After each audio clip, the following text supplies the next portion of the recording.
से हुआ है जन्म, दो विपरीत कामों के मिलन पर तुम्हारा जीवन खड़ा है। इसलिए करीब करीब असंभव है, मनोवैज्ञानिक के हिसाब से तो बिल्कुल असंभव है कि व्यक्ति काम वासना के पार हो जाए। धर्मशास्त्र भी यही कहते हैं। आत्म पुराण में बड़ा अद्भुत वचन है, कामेन विजितो ब्रह्मा कामेन विजितो हरा कामेन विजितो विष्णु सक्रा कामेन निर्जिता। काम ने जीता ब्रह्मा को, काम ने हराया शंकर को, काम ने हराया विष्णु को। काम से कौन कब जीता, काम से सब हारे हैं।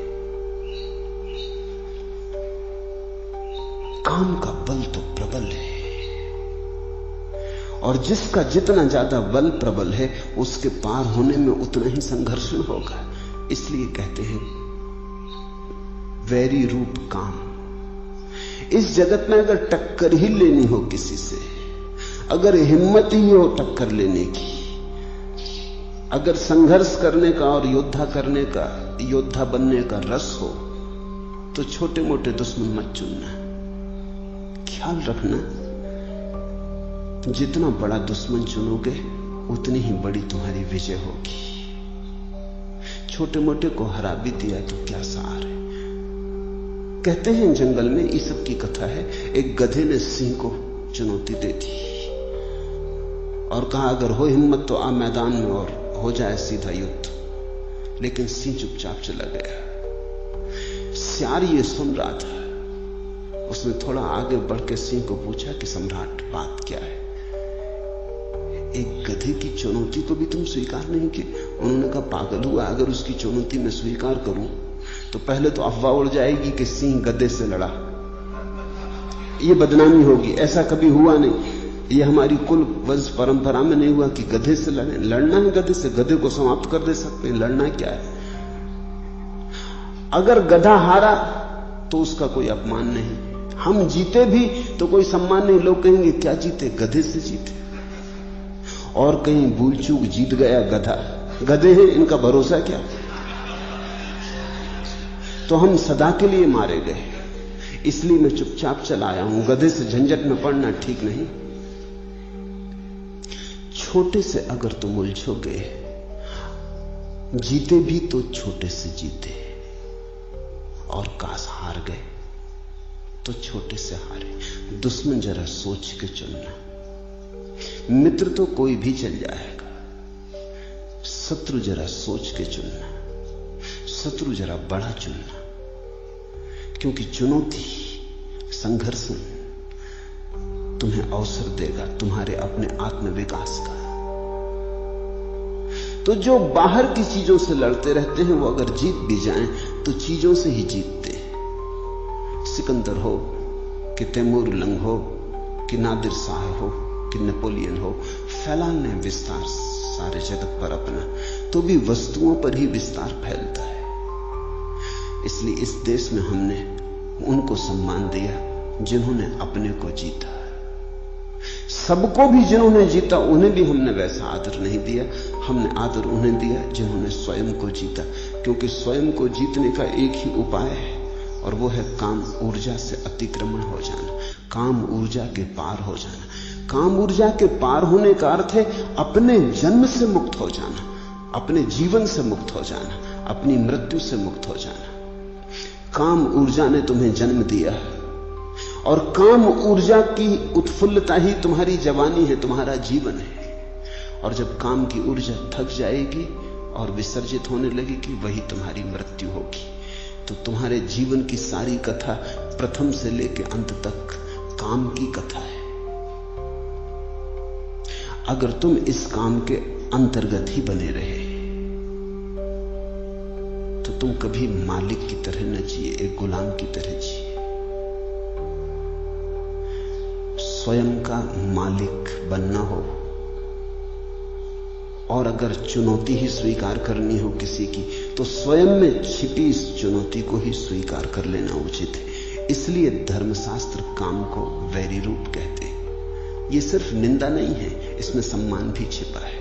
वो ये कहते हैं कि अगर शत्रुता ही करनी हो तो काम से करना, क्योंकि कामेन विजितो ब्रह्मा, काम ने ब्रह्मा को भी हराया।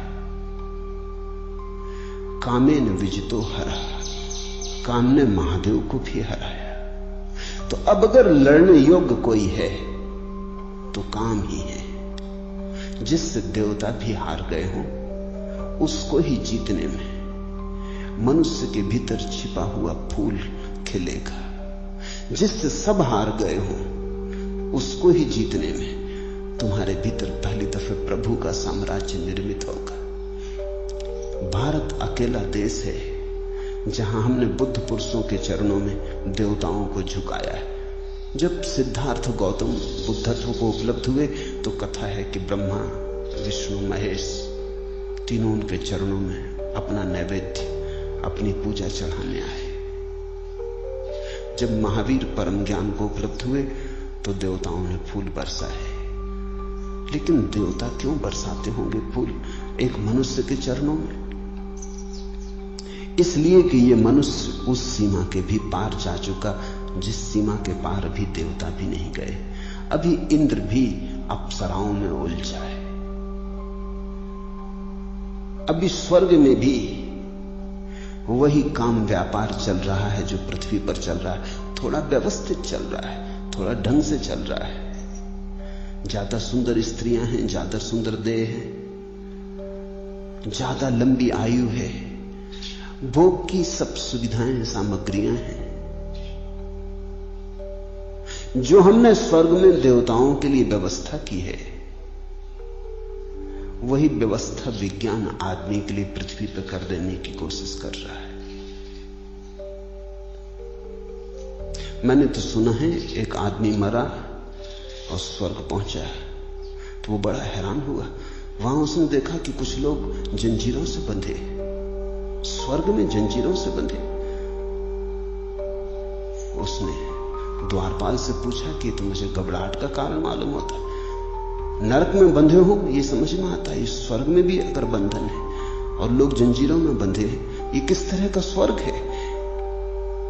वो द्वारपाल हंसने लगा। उसने कहा ये अमेरिकी है, ये जब से आए तब से ये धुन लगाए कि हमें अमेरिका वापस जाना है, यहां से तो वहीं बेहतर था।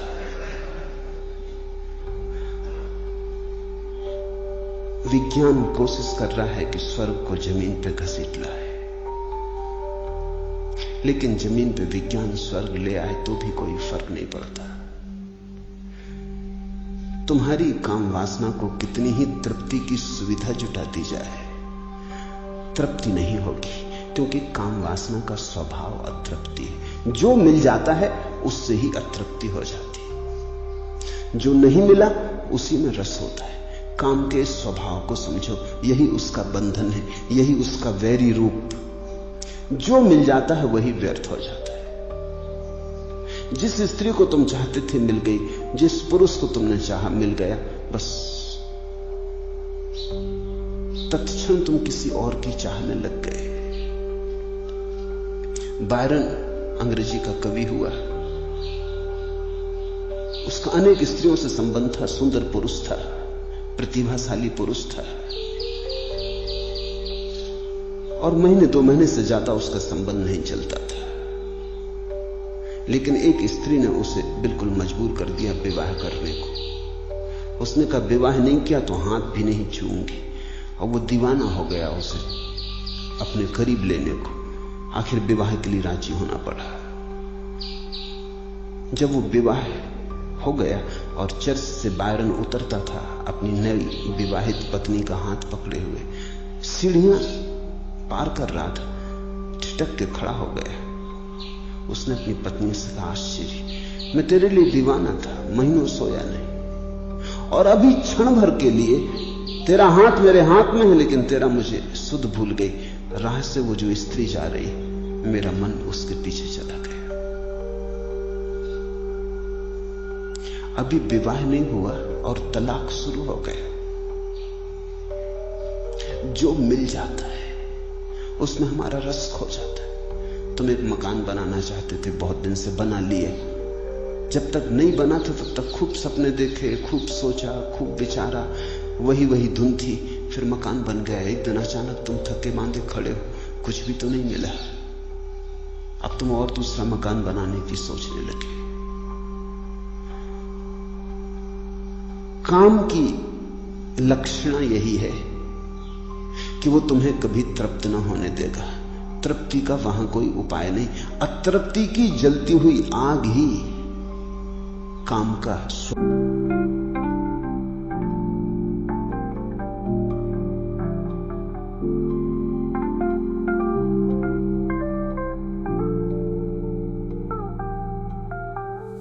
you